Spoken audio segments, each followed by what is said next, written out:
Who pioneered rebounding? Before rebounding was recognized as a revolutionary exercise method, it was little more than a novelty, something seen in circus acts, gymnastics routines, or backyard play. The idea that bouncing on a trampoline could be one of the most effective exercises for the human body had never crossed the minds of fitness experts, doctors, or even athletes. But one man, Albert E. Carter, saw what others overlooked. His vision, persistence, and scientific curiosity transformed rebounding from a simple activity into a groundbreaking fitness tool, backed by research and widely adopted for its health benefits. Carter's journey toward discovery began with a simple yet profound observation, one that came from watching his own children. As a former competitive trampolinist, he had often enjoyed the sport himself, but it wasn't until he saw the effects on his kids that he began to suspect something deeper was happening.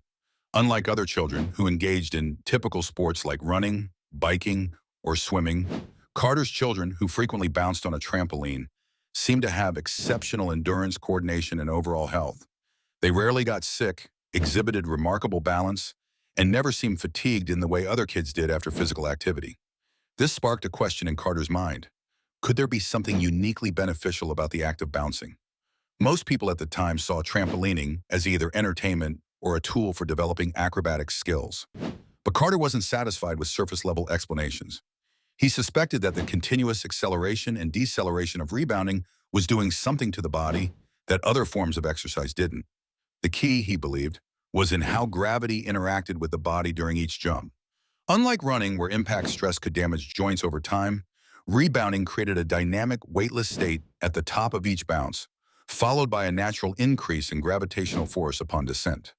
This cycle of weightlessness and compression, he theorized, could be stimulating the body's cells in a unique way, enhancing circulation, improving lymphatic drainage, and strengthening the body at a cellular level. Carter knew that if he was right, rebounding could revolutionize fitness. But proving his theory would require more than just personal observations.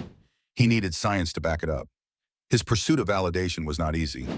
At a time when traditional exercise methods like jogging, cycling, and weightlifting dominated the fitness world, the idea that bouncing on a trampoline could be one of the best forms of exercise seemed laughable to many. But Carter was undeterred. He reached out to doctors, scientists, and researchers, urging them to examine the physiological effects of rebounding. He personally conducted studies, meticulously tracking the changes in people who incorporated rebounding into their routines. The results were undeniable. Those who rebounded regularly showed improvements in cardiovascular health, muscle tone, coordination, and even immune function.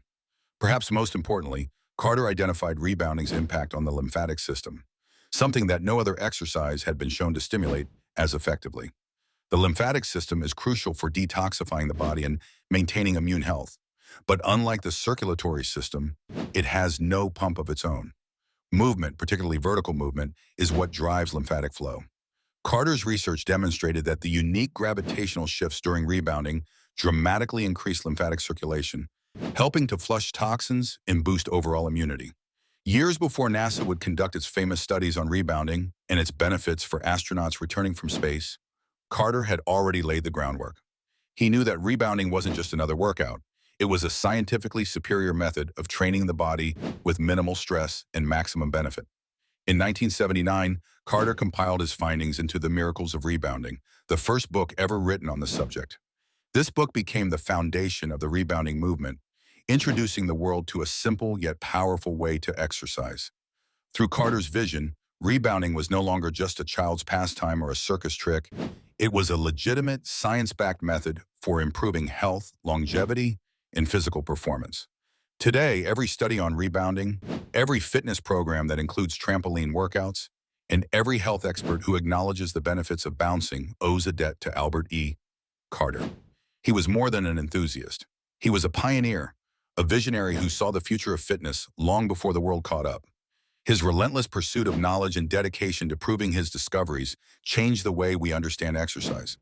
Rebounding is not just a trend, it's a legacy. A legacy that began with a man who dared to see beyond the obvious and had the courage to challenge the status quo. Albert E.